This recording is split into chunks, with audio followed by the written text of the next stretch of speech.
Why are people still playing Brawl Stars? A look at the design choices that make Supercell's 5th game so enjoyable. Supercell is the master of creating engaging experiences that players can't put down. And if players do put the game down, it gets obliterated from existence, no matter how close to launch it may seem. It's not exactly a secret that Supercell only releases a game if it expects said game to be a huge hit. The studio has released just 5 games in its 10-year history, and all of them have been massive, though one could argue that some have been more massive than others.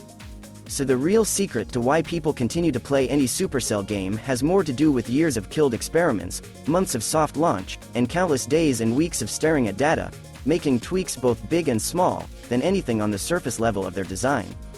Brawl Stars almost came close to the point of being cancelled for quite a while, or at least, that's how it looked from the outside. It spent well over a year in soft launch, an eternity in mobile game development life cycles, during which time it was revamped and rejigged in all kinds of ways. But all that time paid off 18 months after launch. It's now estimated to have cleared over $675 million in revenue, and it's only just launched in China, where it pulled in an estimated $17 million in its first week of release. So, why are people still playing Brawl Stars? All data, experiments, and soft launch aside, it boils down to 3 things: speed, cleanliness, and uninterrupted play. Speed. Speed is the simplest to explain. Matches in Brawl Stars last only a couple of minutes, no matter whether you're playing the standard 3v3 gem collecting mode, the 10-person battle royale, or the frankly bizarre soccer offering, which is hard-locked at 3 minutes per session.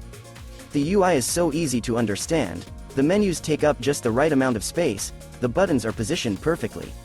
Keeping session lengths incredibly short is perfect for mobile play. Brawl Stars trims it down to its absolute limit, creating blink and you'll miss it gameplay and allowing you to get through 10 or more rounds in half an hour. Cramming so many battles into such a short space of time makes quite the impact. You get a constant stream of wins and losses, riding the emotional rollercoaster over and over without losing your afternoon to the game. Unless you want to, of course.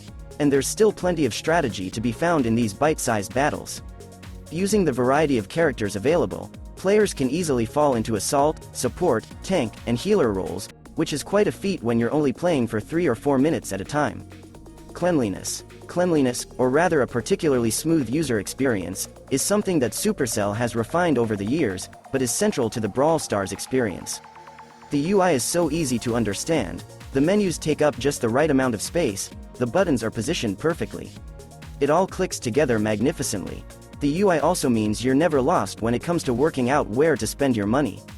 While other MOBAs might bog you down with menus and offers, Brawl Stars offers up just a handful of ways to spend money, though it's the Battle Pass that is sure to catch your eye.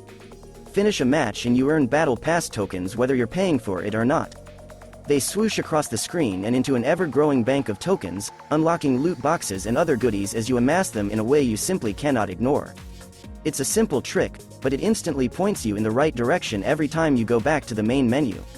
And then you're looking at all those sweet rewards you could get if you invested just $8, and oops, you've bought the requisite gems and are hooked in. Uninterrupted play. Pointing to one thing that makes Brawl Stars so enjoyable for the player is nigh on impossible. All of this would be for naught, however, if the game suddenly started subtly encouraging you to stop playing. It's something Clash Royale and the many games it has inspired did with its crates. You can only have 4 unlocking themselves at a time, reducing the number of reasons to keep playing. Worse yet, Clash Royale tells you up front that you won't be able to add any more crates to your list once it's full. It's basically an invitation to put the game down for 8 hours and do something else with your life. And will you even remember to come back after that time? Brawl Stars doesn't do this, though it does gate you in a similar way. You can only earn so many Battle Pass tokens before your numbers are depleted, but that doesn't stop you from playing on. And the game never tells you this outright, meaning it can sneak a few more matches out of you before you twigged it. But there are other ways to make progress. You earn trophies as you play, and these aren't limited in any way. So while some of the more impactful unlocks are gated, you're still making some level of progress no matter what. On top of that, the maps available to you are constantly rotating, so gameplay never feels stale. It's a big step up from tying your map to your rank a la Clash Royale, and ensures that each battle feels unique, even in a small way. Summing up, honestly, pointing to one thing that makes Brawl Stars so enjoyable for the player is nigh on impossible. Its systems all play off each other. The clean UI ensures you get into a game, The speediness of each session means you get all the endorphins you need at lightning speed, and the lack of gating lets you go back for more, and more, and more. It's a delightfully quick, easy experience to throw yourself into whatever you're doing, and it's mind-boggling that more games haven't pinched bits and pieces from its design for their own games.